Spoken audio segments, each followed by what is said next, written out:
My name's Julia Lee. I was the first female rugby league referee to referee men's rugby league in internationals, and at the moment we're in rehearsals with a play Ref that's been inspired by my story. When I was a young girl, when I wanted to play, I wanted to be involved in rugby league as a spectator,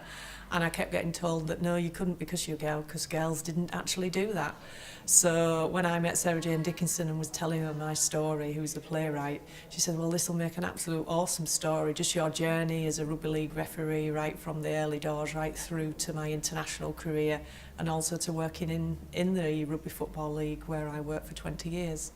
I think a lot of it was unusual, and because it was a first, they didn't quite know what to do, and they were constantly worried.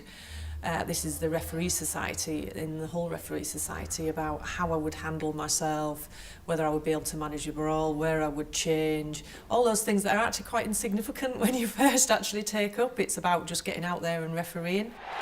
As I'm advertising at the moment, it's very, very funny, but it's a very dry sense of humour, and it's a sense of humour that I've had to have throughout my refereeing career and throughout my life, really, that things happen and you've got to be able to laugh at it, well, or constantly be on your hobby horse saying that this isn't acceptable, this isn't correct. So the play goes, it hits some really strong, hard-hitting issues.